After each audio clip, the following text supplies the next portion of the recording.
kembali kita melanjutkan bacaan hadis kita pada 2 pekan lalu. Pekan lalu kita libur, kita istirahat. Ada program kurban. Pada 2 pekan lalu kita sudah selesaikan hadis yang ke-591. Jadi malam hari ini kita lanjut bacaan hadis kita, yaitu hadis yang ke-592. Jadi seperti mana biasa, bahwa kita akan mencoba baca semua hadis-hadis sahih, paling tidak hadis hasan, apalagi berkaitan masalah hukum, dan kita tidak mengambil begitu banyak pendapat-pendapat ulama. Dalam majelis kita ini sudah kurang lebih 1 tahun lebih, jadi tetap rujukan kita 4 mazhab. Jadi standar kita pendapat 4 mazhab ahli sunnah, gitu ya. Jadi standarisasi kita untuk mensyarahkan atau menafsirkan atau pendapat-pendapat mereka lah, ya, yang kita ambil jadi pertimbangan. Adapun hal-hal yang perlu kita bahas bersama-sama dan kita bahas bersama-sama. Pada malam hari ini kita masuk di Kitabul Hajj, kitab tentang haji. Walaupun mungkin sudah terlambat, jemaah haji kita sudah selesai, tinggal pengulangan, ya kita berharap semoga semua mereka menjadi haji-haji yang mabrur, diterima di sisi Allah. Itu harapan dan doa kita bersama. Jadi sekedar karena ini juga bacaan kita yang berkesinambungan, pada malam hari ini kita bahas tentang Kitabul Hajj. Nanti ada terdiri beberapa bab, termasuk mawaqit, wujuhil ihram, babul ihram, kemudian sifatul hajj,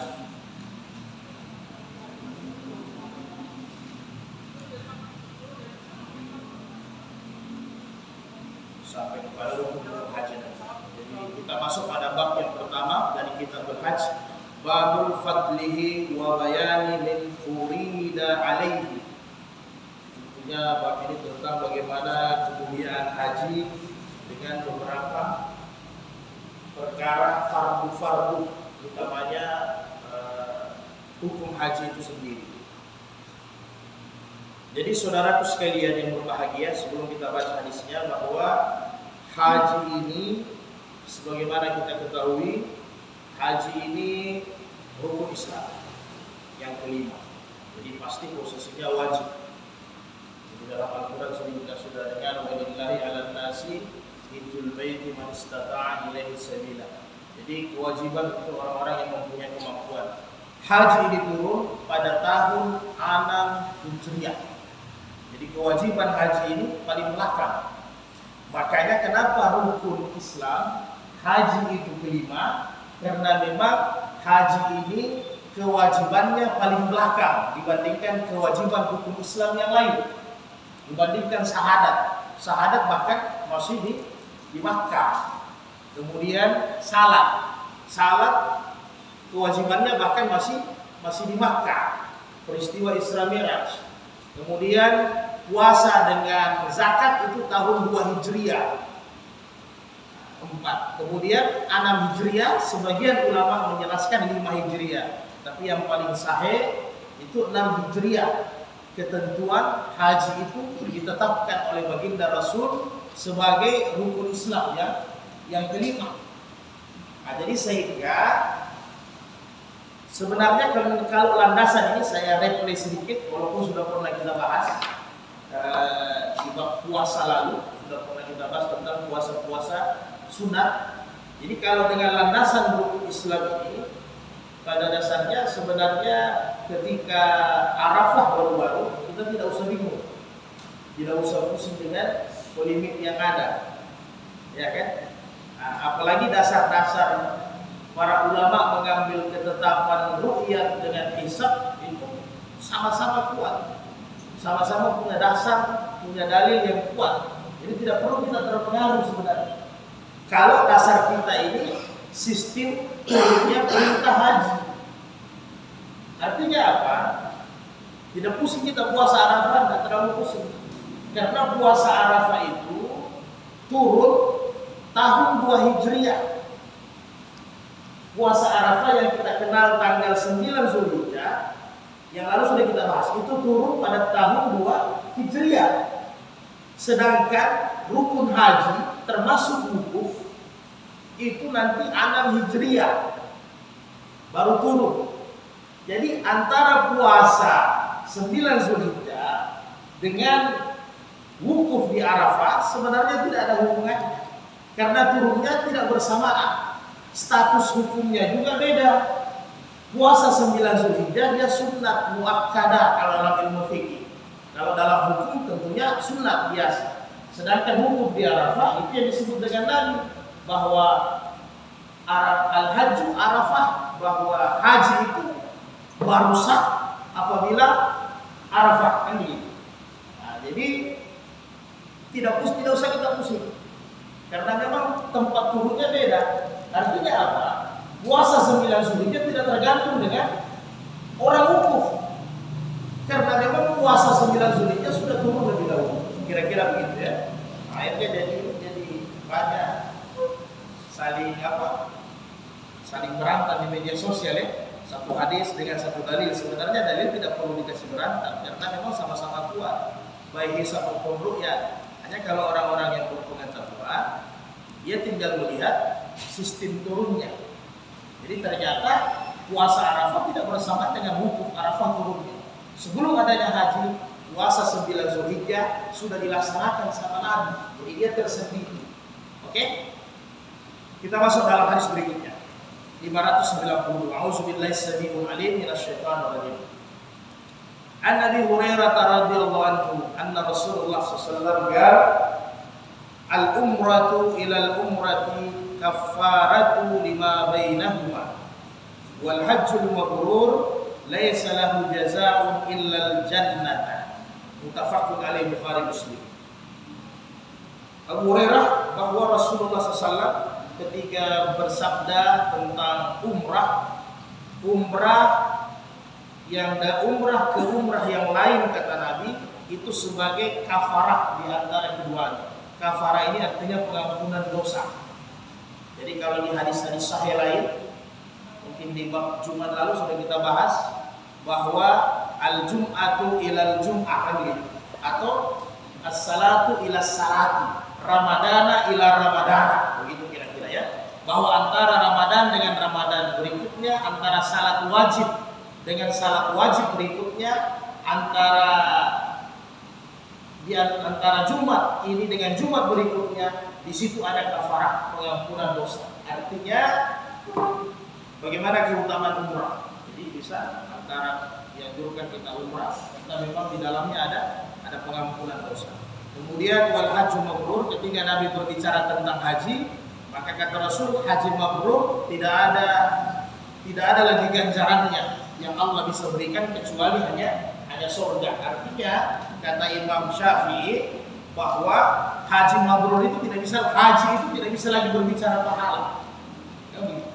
Tidak bisa lagi berbicara pahala sebenarnya. Karena mulai dia berangkat, mulai dia mengeluarkan duit, mulai dia sampai dia masuk di Masjidil Haram, baru sampai masuk di wukuf, baru balik lagi untuk tawaf, kemudian sa'i, sampai tahallul, sampai selesai rukun-rukun hajinya sudah tidak bisa dibahas. Banyaknya nilai pahalanya. Jadi ganjarannya adalah surga. Tentunya mencari haji yang mabrur ini, kata Imam Ahmad, memang berat. Ya, berat. Artinya susah ini haji mabrur. Salah satunya dalam hadis-hadis saya sudah jelas, banyak yang berkata, kata Nabi, labbaik Allahumma labbaik, ya Allah saya datang memenuhi panggilan, maka nada munadi, maka Allah balas, la labbaika wala sa'daika, tidak ada, saya tidak terima kedatanganmu, saya tidak terima hajimu, kau tidak termasuk orang-orang yang bahagia. Kenapa? Karena ya kata Nabi, man haraja bin malin haramin, barang siapa yang keluar untuk haji dari harta yang haram, ya begitu. Pakai uang dari harta yang haram untuk umrah, pakai uang dari harta yang haram untuk haji, maka inilah hajinya pasti tidak diterima, pasti tidak mabrur itu. Jadi bagaimana anda naik haji tiba-tiba ikut undian judi, dapat saya berangkat haji, jelas hajinya tidak mabrur. Hajinya dari suap penyuap, riswah, ya, suap penyuap, jelas tidak mabrur haji, karena itu haram. Begitu juga perkara-perkara riba dan yang lain-lain. Jadi memang kalau mau cari haji mabrur ini berat. Dalam hadis-hadis sahih yang lain, ya Rasul bagaimana itu haji mabrur? Rasul tidak bilang yang lain, Rasul bilang lihat bagaimana salatnya sesudahnya, bagaimana ibadahnya sesudahnya, dia istiqamah, kontinu atau tidak. Begitu. Tinggal lihat sesudah pulang haji keimanannya bertambah tidak, takwanya bertambah tidak. Jangan-jangan pulang haji sudah tidak ijab masjid.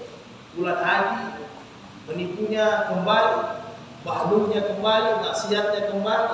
Jadi tentunya dari situ saja. Jadi kita orang hidup kata Nabi sebagai saksi yang bisa membaca mana orang baik dengan mana orang tidak baik. Jadi memang cari haji mabrur ini berat.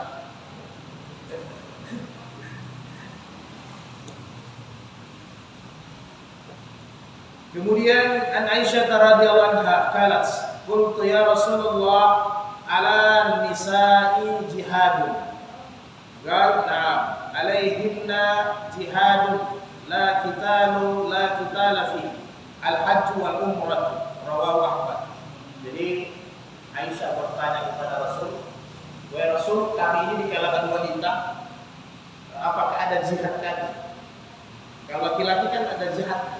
Jadi artinya jihad kita itu ketika kita diganggu, yang itu. Ketika kita diganggu, maka tentunya tidak boleh kita berdiam diri. Jadi ketika agama kita diganggu, bahkan kata Nabi, apabila kalian mempertahankan harta benda yang diambil diganggu oleh orang, kalian pertahankan kemudian kalian melawan sampai meninggal, maka bahwa syahid, kamu itu syahid. Jadi apalagi kalau agama yang diganggu. Tiba-tiba kampung kita diganggu, tiba-tiba kita dalam keadaan kondusif, ada yang menyerang, maka ini kewajiban kita harus melawan, tidak boleh tidak mempertahankan diri. Maka kata Aisyah, kami wanita tidak ada tugas ini. Kami wanita tidak ada tugas untuk mempertahankan diri, untuk jihad itu tidak ada. Kami wanita terus yang mana jihad kami? Maka kata Rasulullah, jihad kalian memang bukan kital, kata Nabi, bukan berperang, tetapi jihad kalian cukup haji dan umrah, itu sudah boleh. Nah, jadi makanya sebahagia, jangan heran ada beberapa suku di Indonesia, ya kebanyakan kalau sudah makan, artinya belum makan sekali. Nah, sudah ada duit, sudah ada harta, yang duluan dikasih haji siapa kira-kira? Istrinya. Biasa ada tanggapan diri kan, ini dibawa ke tiang istri ini. Ya. Tapi memang ini berarti laki-laki paham. Hanya nanti ada aturan-aturannya. Dia berangkat dengan mahramnya atau tidak, itu ada aturan-aturannya nanti. Jadi makanya banyak kebanyakan dia prioritaskan istrinya dulu naik haji. Karena memang jihadnya istri itu memang haji atau umrah. Disitulah mereka punya amalan. Kalau misalnya haji bersama-sama, alhamdulillah. Jadi tidak ada kewajiban untuk jihad, walaupun di zaman Rasul Aisyah bercerita, Asma binti Abu Bakar juga bercerita, ketika terjadi peperangan dengan orang-orang kufar, kami biasanya merawat luka-luka kaum muslimin. Kami biasanya membagi-bagi makanan, menyiapkan makanan, memberikan makanan kepada pasukan-pasukan Islam. Nah, jadi artinya ketika terjadi gejolak jihad, peperangan, maka memang tidak ada kewajiban, tapi dibolehkan untuk para wanita untuk membantu laki-laki. Tentunya bantuan mereka yang terbatas. Ya tentunya urus makanan, atau ada yang luka-luka, mempersiapkan obat dan sebagainya boleh. Ya.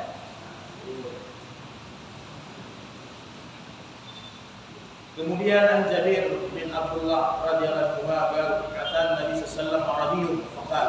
Jadi ada orang-orang Arab datang kepada Nabi yang dari desa begitu ya, Badui. Ya Rasulullah, akhbarli anil umrati au anil umrati awajibatun hiya. Faqal la wa an ta'tamira khairul laka, rawahu Ahmad. Jadi ada sahabat yang bertanya kepada Nabi, ya Nabi kabarkan kepadaku bagaimana hukum umrah itu sendiri, apakah wajib atau tidak wajib hukum umrah.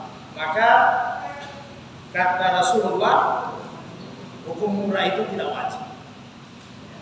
Tapi kalau kalian bisa umrah, khairul lah, itu bagus.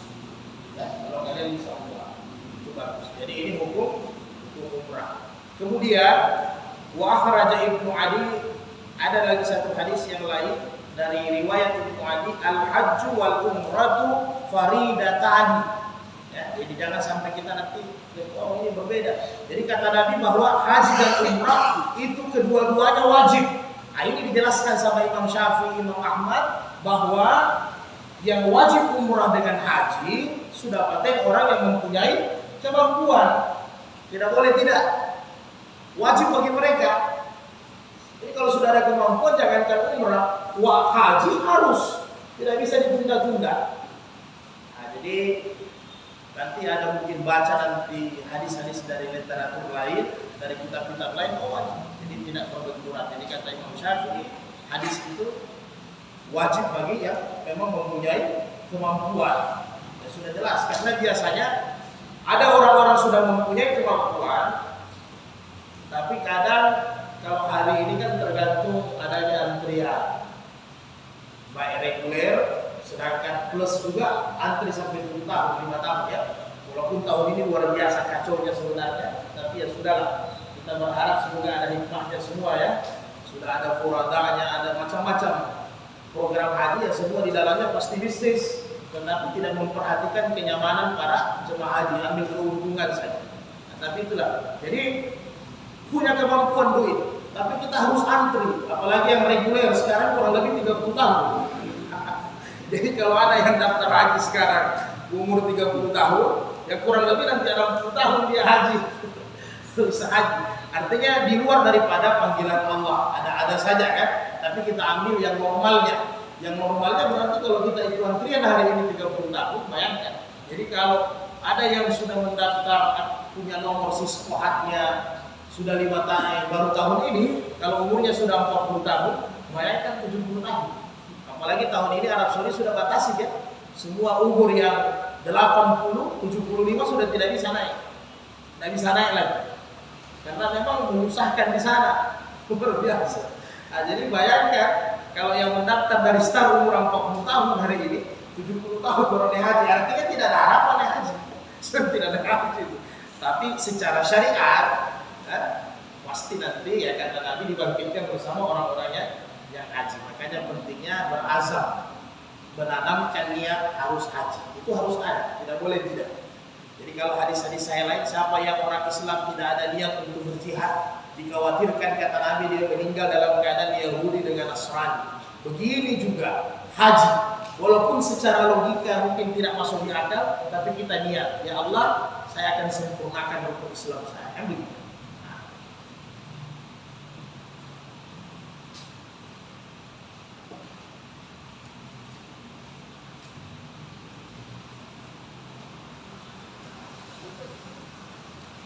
Jadi dengan menabung itu sudah berangkat, berarti kita sudah ada niat. Nah, kemudian untuk berangkat haji ini sesuai dengan rukun Islam. Jadi ini Imam Hanafi paling hati-hati. Jadi dalam mazhab Imam Hanafi, orang yang berhaji itu disaring, bukan hanya hartanya, bukan hanya kesehatannya, pengamalannya rukun Islam. Jadi kesiapannya itu harus, sehingga dia sepulang haji sudah sempurna. Jadi betul-betul syahadatnya betul atau tidak. Kalau di mazhab Hanafi teliti sekali. Sudah betul atau tidak. Kemudian salatnya ini sudah betul atau tidak. Jangan mulai haji, salatnya masih bolong-bolong. Tidak usahlah bilang laki-lakinya sering ke masjid. Yang paling tidak 5 waktu tidak pernah tertinggal. Walaupun di rumah ya. Jadi salatnya ini sudah bagus, sudah sempurna. Kemudian puasanya sudah sempurna. Kemudian zakatnya. Zakat ini nanti Imam Syafi'i bilang terdiri dari 2. Penghasilannya dengan kebersihannya. Ya. Nah, jadi zakatnya sudah betul. pekerjaannya sudah betul, penghasilannya maksudnya, kemudian kebersihannya. Jadi jangan nanti berangkat haji, hartanya masih kotor, zakat malnya tidak dikeluarkan, tidak dibersihkan. Ini semua. Apalagi yang haji-haji furada itu, haji-haji plus sampai berapa? 250 juta sampai 500 juta. Nah itu kalau dia sudah simpan sampai 1 tahun, harta-hartanya ini harus dibersihkan, keluarkan zakatnya. Jadi jangan sampai sudah beres semua ini, sudah beres semua, syahadatnya sudah tahu tentang syirik, sudah tahu tentang khurafat, sudah tahu bagaimana menjaga akidah, menjaga tauhid dengan bagus, sudah tahu, sudah laksanakan 5 waktu bagus, puasanya, zakatnya sudah sempurna, baru haji. Jadi itu sengaja memang haji diletakkan terakhir perintahnya, karena memang harus sempurna yang 4. Kalau yang 4 tidak sempurna, wah repot dan tidak hajinya. Nah, kan banyak sekarang karena tidak biasa sembahyang. Bagus kalau ada pembimbingnya, bagus kalau ada musyrifnya, bagus. Kalau tidak ada, ya seorang haji umrah itu tidak sembahyang di pesawat. Tidak sadar 12 jam di atas pesawat. Itu banyak salah ditinggalkan kalau orang yang tidak biasa sembahyang. Jadi hanya duduk diam tidur, haus minta minuman, salah tidak dijaga. Kalau pembimbingnya juga nggak membaca, ya sudah, dia tidak ingatkan lagi, tidak sembahyang, banyak tidak sembahyang. Karena biasa kalau naik Airbus kan sampai 500-600 orang dalam satu pesawat. Itu masing-masing travel, tidak mau urus jemaah lain. Kalau ada travel hanya 30 orang anggotanya, dia urus 30 orang saja. Berarti yang 400 lebih kan tidak mau urus. Jadi bayangkan kalau musrifnya, pendampingnya yang 30 orang ini lalai, maka 30 orang tidak sembahyang. Dan paling banyak itu, apalagi kalau umur 60 tahun, dia sudah tidak tahu bagaimana mau tayamum, kadang buang air dia sudah tidak tahu tata caranya. Di pesawat dia bisa-bisa, ya Pak, bisa-bisa. Semua pakaiannya sudah kena air kencing, apa semua. Jadi pentingnya ilmu sebelum berangkat, diperbaiki ilmu, bukan asal-asal berangkat karena uang. Hadis berikutnya, an Ibnu Abbas an Nabi sallallahu laqiya rukban birrawha'i faqal inalkum qalu al-muslimun faqalu man anta faqala Rasulullah sallallahu farafa'at ilaihim ra'atu sadi'an faqalat ali hadza hajj qala na'am walaki ajrun rawahu Muslim. Jadi satu ketika Nabi berpapasan dengan rombongan yang mau pergi haji. Jadi Nabi rombongan naik, dulu kendaraannya kan pasti onta atau kuda, karena belum naik Airbusnya dulu ya paling onta ya. Nah, Boeingnya mungkin kuda, jadi begitu. Nah, jadi ketemu dengan Nabi, maka Nabi katakan, siapa ini orang-orang yang rombongan banyak ini? Oh, al-muslimun, orang-orang Islam mau pergi haji. Ditanya sama rombongan, ente siapa? Saya Rasul, saya Muhammad. Nah, karena ditahu Rasulullah, ini kan dari luar Mekah yang datang. Ditahu Rasul, maka ada seorang wanita diangkat anak kecilnya, anak perempuannya. Diangkat anak perempuannya, farafa'at ilaihim ra'atus sabi'an. Dia bawa anak kecil yang belum balik, diangkat. Ya Rasul, kira-kira hajinya ini anak yang saya bawa sah atau tidak? Sah atau tidak? Maka kata Nabi, na'am, boleh, silahkan. Bahkan kata Nabi, walakil ajrun, hanya pahalanya bukan untuk itu anak, tetapi pahalanya untuk kau orang tuanya. Pahalanya untuk kau orang tuanya. Nah, maka ini dasar Imam Ahmad, ya, ini dasar Imam Ahmad, Imam Hanafi, bahwa hajinya anak kecil itu bukan tidak sah. Hajinya anak kecil belum menutup kewajiban. Tetapi kalau Imam Syafi'i mengatakan bahwa hajinya anak kecil sah, tetapi tetap sepakat bahwa belum menutup kewajiban. Karena 4 mazhab sepakat dengan hadis yang berikut ini dari Ibnu Abbas juga sepakat dengan hadis ini. Ada Ibnu Abbas radhiyallahu anhu kalau Rasulullah ayma sabiun hajja summa balagal hinsa fa alaihi an yuhaddu hajjatan ukhra. Demikian juga wa ayyam abdin, demikian juga hamba muda hajja summa atika fa alaihi, apabila dia sudah merdeka dia hajjatan ukhra, dia harus haji kembali. Rawahu Ibnu untuk saya bawa haji. Jadi kata Rasul bahwa anak kecil yang belum balik apabila dia naik haji boleh, ya. Tetapi setelah nanti dia balik, dia harus berhaji ulang, berhaji yang lain maksudnya ya, bukan berarti ulang tidak sah, tapi berhaji yang lain. Begitu juga seorang budak apabila dia sempat berhaji, kan dulu masih ada zaman perbudakan. Kalau sekarang sudah tidak ada, berarti hari ini sudah tidak ada perbudakan hari ini. Jadi kalau dia dimerdekakan, dia berhaji yang lain lagi untuk menutup kewajiban. Kira-kira. Jadi begitu statusnya anak kecil. Biasa orang terlalu banyak fulusnya, koneksinya bagus, biar umur 4 tahun bisa dia bawa. Sedangkan yang tua-tua banyak antri ya. Jadi kalau masih belum balik, sebenarnya biar tidak dibawa tidak apa-apa. Ya. Sebenarnya biar tidak dibawa tidak apa-apa. Tapi kadang ada juga bawa kecil, mungkin tidak mau rela ditinggalkan, dibawa sama-sama. Tapi ingat bahwa hajinya itu bukan melepas kewajibannya. Setelah nanti balik dia harus haji yang lain, maksudnya ya. Karena pahala ketika dia belum balik, pahalanya kata Nabi kembali kepada orang tua.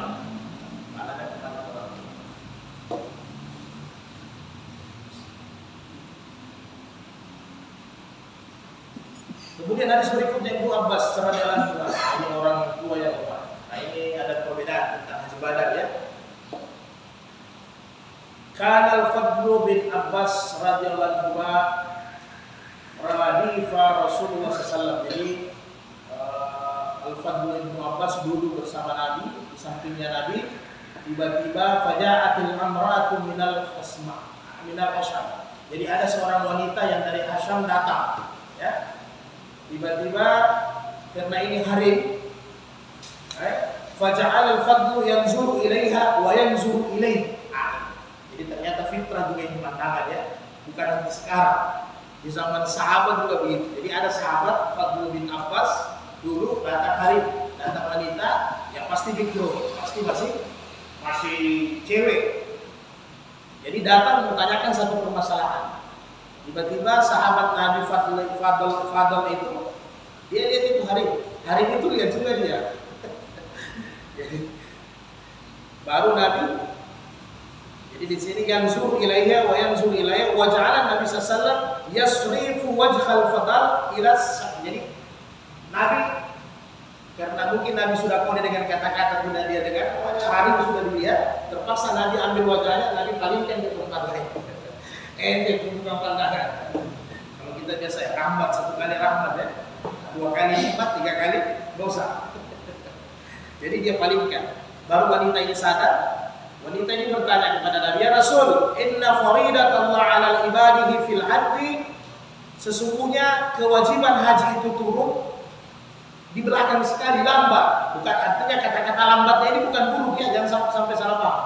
Artinya orang tua saya sudah sangat tua, baru ada perintah haji. Begitu kira-kira bahasanya. Adrakat abi syai'an kabir. Abi syai'an kabir. Jadi orang tua saya sudah sangat-sangat renta, sudah sangat tua, baru ada hijriah turun itu perintah haji.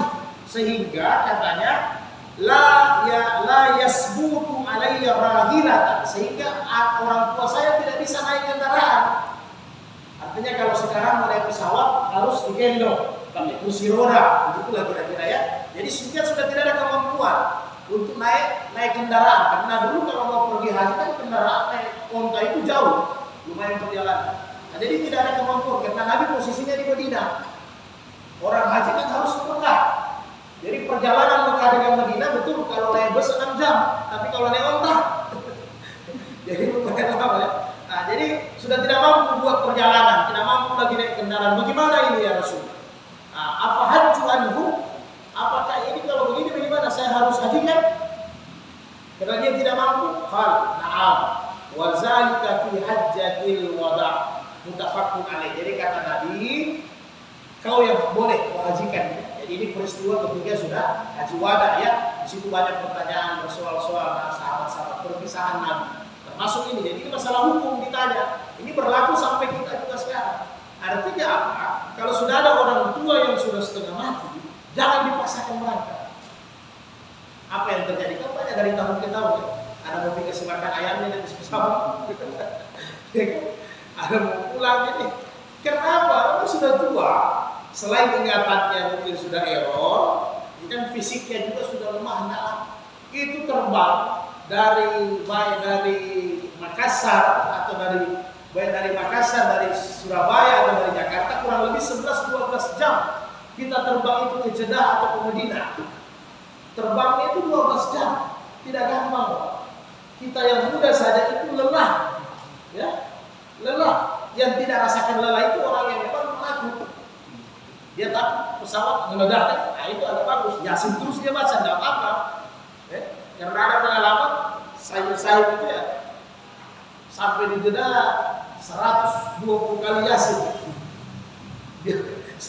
Karena ketakutan ya, fobia, tidak biasa naik pesawat. Itu tidak ada masalah, tidak dia rasa capek. Tapi yang repot itu 12 jam itu kalau orang-orang tua luar biasa. Apalagi mau antar kencing. Jadi kalau tidak didampingi luar biasa, kesian. Saya sudah lihat langsung itu susah. Sedih kita lihat. Karena mau antar masuk di WC, WC-nya pesawat itu biar dia Airbus, kecil. Ya, kecil. Orang-orang tua ini kadang sudah pakaiannya terseret-seret. Kesian kalau sudah dipaksakan. Belum lagi kadang makanannya tidak bisa adaptasi dengan makanan-makanan yang ada. Sakit lagi perutnya, teriak lagi, nangis lagi, macam-macam. Cobaan, walaupun memang perjalanan haji sesuai dengan dosa kan. Artinya kalau memang sudah tidak mampu, jangan dipaksakan orang tua untuk haji. Nanti ente saja, ya, yang hajikan. Walaupun nanti ada syarat-syarat yang menghajikan. Ya, jadi kita saja, jadi jangan dipaksakan. Dan Nabi juga sudah jawab bahwa, oke, kalau memang sudah tidak mampu, jangan. Anda yang hajikan. Itu yang paling bagus. Anna merata min Juhaibah, ini lagi wanita yang dari Juhaibah, ja'at ila Nabi sallallahu faqalat, datang kepada Nabi berkata, inna ummi nazarat an tuhajja falam tahujja hatta matat. Jadi dia datang, ya Rasul, saya bawa satu persoalan. Anak punya umi, anak punya ibu, anak punya ajus, dulu bernazar mau naik haji, belum sempat naik haji,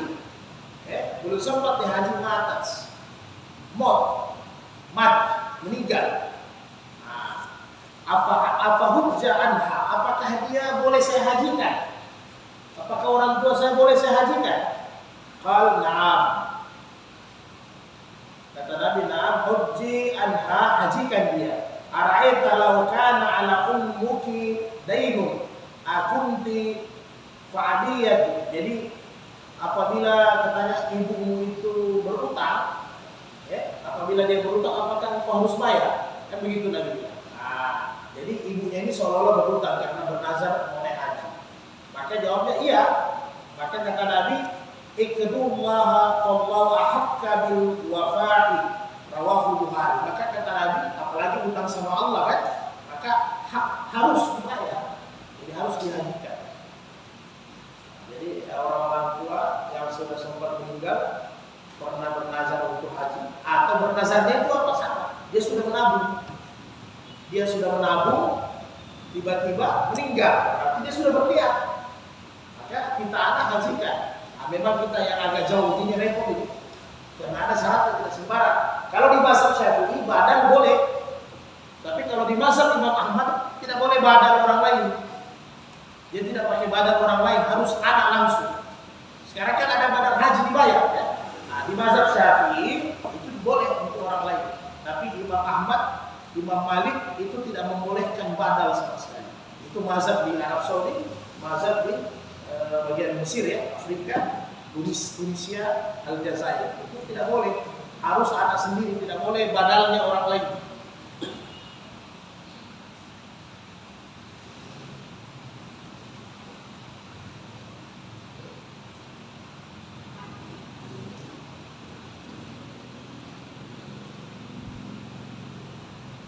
Karena hadis dari Ibnu Abbas,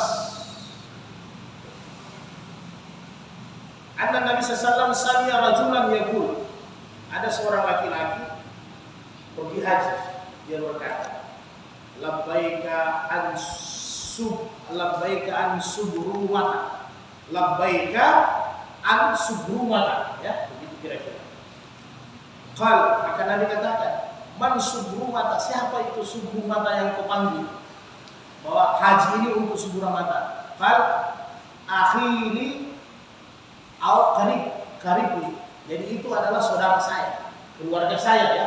Nah, saudara saya Rasul keluarga saya. Faqal, maka Nabi tanya sama dia, hajatta an nafsika, apa kau sudah haji? Kau sudah hajikan dirimu, maksudnya kau sudah pernah haji? Maka dia jawab, la, saya tidak pernah haji ya Rasul. Maka kata Nabi, hajju an nafsika summa hajja an subruma, rawahu Abu Dawud itu sahih. Jadi Nabi tanya, kau sudah pernah haji belum? Maka Nabi bilang, kau dulu haji. Kalau sudah haji baru boleh hajikan keluarga. Jadi ini syarat badal.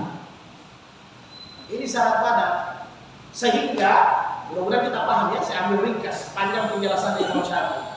Sehingga ada celah ini Imam Syafi'i masuk membolehkan badal. Karena ada celah ini ya. Jadi Nabi bilang tidak boleh kau hajikan orang tua atau keluarga atau orang lain sebelum kau haji. Artinya apa? Kita harus pernah haji dulu, baru hajikan orang tua. Dalam konteks Mekah itu, orang yang ada di Mekah yang mungkin aman, tidak terlalu repot.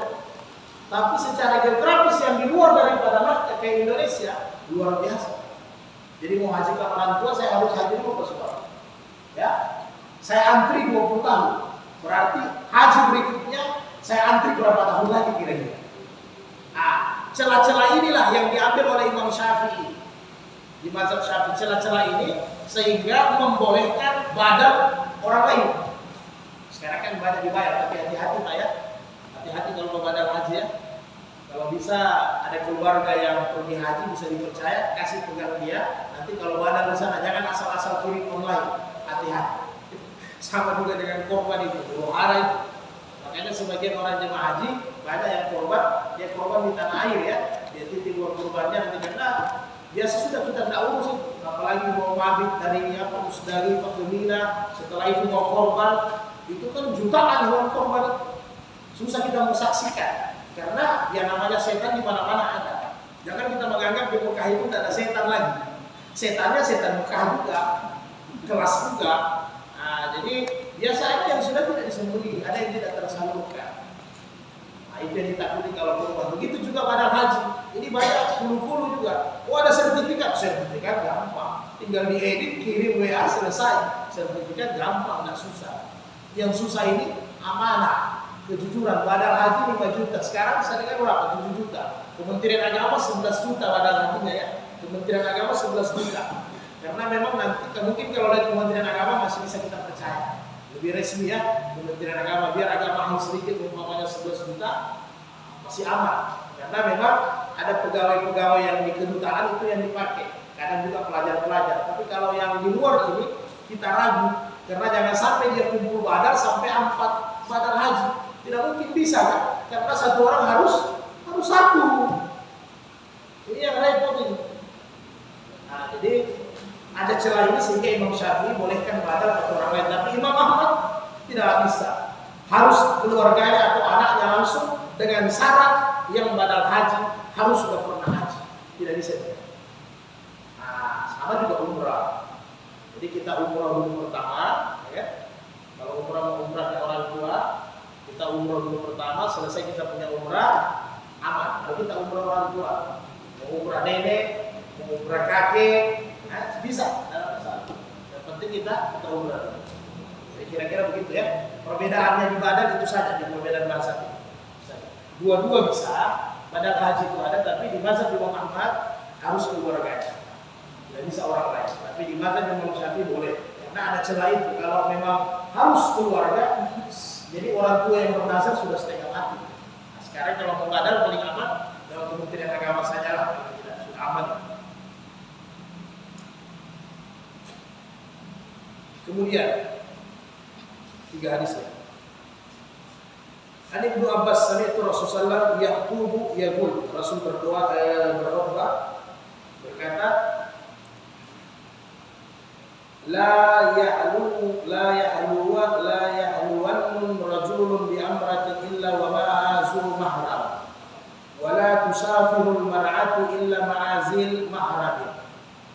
Faqama rajulun faqala ya Rasulullah inna imra'ati kharajat hajjatan wa inni fi ghuzwa kaza wa kaza. Faqala intalib fahujja ma'a amra'atika. Muttafaqun alaihi, Bukhari Muslim. Jadi ini kasus mahram lagi. Rasul berkhutbah sampaikan ini sangat penting. Janganlah kalian bersuni menyepi dengan wanita tanpa mahramnya. Ya coba-coba ya. Ini dakwah. Kalau sekarang ya lebih modern lagi, menyepinya tidak harus jasad ya. Pakai media sosial, bicara sama orang tengah malam. Hati-hati sama ini. Ini lebih setannya lebih modern lagi. Ya kan? Tengah malam kasih tahu sudah salat tahajud. Salat tahajud. Memang ente punya saudara perempuan ada yang dikasih tahu, ente punya mama ada yang dikasih tahu. Anaknya orang itu sudah salat tahajud malam-malam. Hati-hati. Sudah makan? Dia minimal salat subhanallah kita. Kalau zaman kita Pak ya, paling surat menyurat 1 minggu ya. Nah, umpamanya kalau orang yang muda. Nah, sekarang lebih modern. Jadi jangan ente bilang ini hadis tidak boleh menyepi sendiri dengan selain mahram. Iya, Anda bicara di HP, di Android itu sama. Fitnah itu tidak boleh. Sama. Karena fasilitasnya sudah itu sekarang. Beda dulu kan? Hati-hati. So, jam 2 malam sudah salat tahajud. Padahal dia rebut. Nenek moyang. Haram itu tidak boleh. Jadi tidak boleh kita. Begitu juga yang lain-lain. So, harus ada mahram. Kemudian kata Nabi, jangan seorang wanita bermusafir buat perjalanan. Nah, yang beda sama mazhab ini harinya saja. Yang perbedaan 4 mazhab jumlah hari. Jangan bermusafir jangan bermusafir tanpa mahram. Nah, ini masuk dalam bab haji. Ibnu Hajar masukkan dalam bab haji. Kemudian seorang laki-laki berkata, ya Rasul, istri saya boleh haji. Ya kan? Saya ada tugas untuk menjaga perbatasan. Artinya seperti riba, jihadlah begitu ya, ghuzwah, syariah. Ada tugas-tugas negara untuk menjaga perbatasan, menjaga keamanan, begitulah. Kira-kira tentara lah, kira-kira laki-laki ini tentara. Saya mau menjaga, ada tugas. Maka yang bagaimana saya punya tindakan? Maka apa kata Nabi? Nabi bilang tinggalkan itu tugas ghuzwah, tinggalkan itu tugas jaga perbatasan, syariah, tinggalkan itu tugas, pergilah berhaji, temani istrimu berhaji. Nah, ini dipakai mazhab Imam Ahmad, Imam Malik. Jadi di Arab Saudi sana tidak boleh orang haji kalau tanpa mahram. Tidak bisa. Tidak boleh tanpa mahram. Imam Syafi'i dengan Imam Hanafi karena memang kondisinya Imam Malik kan memang di Madinah, Imam Syafi'i itu di Palestina ya, di Mesir. Kemudian Imam Abu Hanifah itu posisinya juga di Uzbekistan, daerah-daerah ini, daerah India, daerah Pakistan, Afghanistan. Jadi memang posisi wilayahnya lebih jauh, sehingga Imam Hanafi dengan Imam Syafi'i menjelaskan tentang ini. Musafir, kalau dia musafir 1 hari saja boleh tanpa mahram, maksudnya pergi pagi pulang sore. Tapi kalau dia sudah bermalam tidak boleh. Sepakat 4 mazhab tidak boleh. Kalau dia sudah bermalam tidak boleh pergi tanpa mahram, haram itu. Dan itu tidak ada perbedaan pendapat. Ya. Yang ada perbedaan pendapat di bab haji. Kalau Imam Mazhab Imam Ahmad dengan Imam Malik, apapun tidak boleh berhaji, berumrah, bersafar wanita tanpa mahram. Dia paten. Nah, Imam Syafi'i dengan Imam Hanafi boleh wanita berhaji, berumrah tanpa mahram dengan catatan keamanannya dijamin. Itu yang kita pakai di Indonesia. Keamanannya dijamin. Kemudian perempuan itu, wanita itu bukan pergi dalam keadaan tunggal. Bukan pergi dalam keadaan tunggal, tapi rombongan. Rombongan dia pergi, kemudian keamanannya di perjalanan dijamin aman, maka Imam Syafi'i, Imam Hanafi bolehkan. Tapi di luar daripada itu tidak boleh. Khusus bab haji, perjalanan haji. Kenapa? Imam Ahmad ketat dengan Imam Malik karena haji ini butuh beberapa hari. Sebenarnya ritual haji ini sebenarnya 5 hari saja selesai. Ya, rukun haji ini selesai 5 hari habis. Sudah selesai. Kurang lebih 5 hari habis selesai. Dan nanti di bab rukun haji kita bahas. Rukun haji dengan umrah kan beda satu saja, beda rukun. Sama, ihram, maksudnya mikat ya, ambil mikat, ihram, tawaf, sa'i. Ini rukun tahallul, rukun umrah. Rukun haji ditambah satu ya. Wukuf di Arafah. Jadi yang lain-lain ini biar tidak dibuat tidak ada masalah pada dasarnya, hanya mustahab. Nah, jadi kenapa orang-orang yang jauh perjalanannya dari Syria, dari Lebanon, ini butuh berbulan-bulan.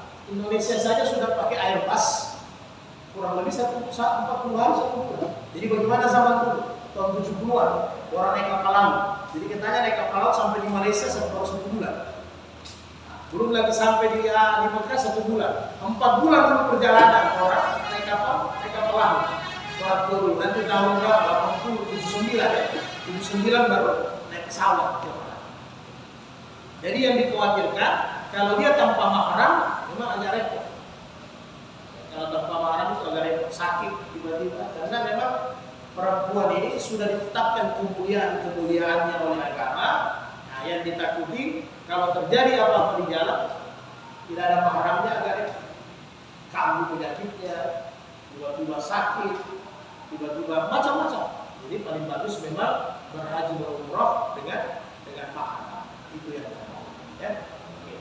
Jadi walaupun ini bab haji, kembali lagi saya ingatkan ya, yang masih bujang-bujang jangan sembarangan ya baku cet-cet hari ini. Nggak boleh, haram nih. Nggak boleh. Dakwah ini, dakwah. Nah, hadis yang terakhir. Satu hadis lagi terakhir. Innallaha kataba alaikumul hajj. Apa kata Rasulullah? Faqal innallaha kataba alaikum, Allah mewajibkan kepada kalian haji.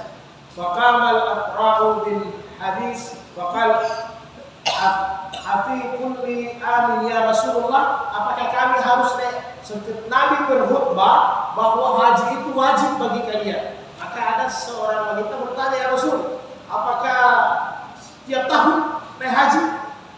Nah, Nabi sempat sebut. Qal law kuntuha la wajabat.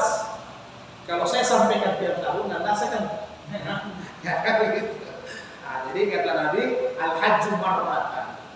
Jadi haji itu kewajibannya marratan, 1 kali saja. Kemudian fama zada, siapa yang mau tambah, fahuwa tatawwud, maka itu sebagai sunnah. Siapa yang mau tambah 2 kali. Jadi haji itu 1 kali saja. Siapa yang mau tambah, itu sudah jadi ibadah. Oke, jadi dia tetap sempurna. Ada masalah silakan. Saya waktu. Ini Pak.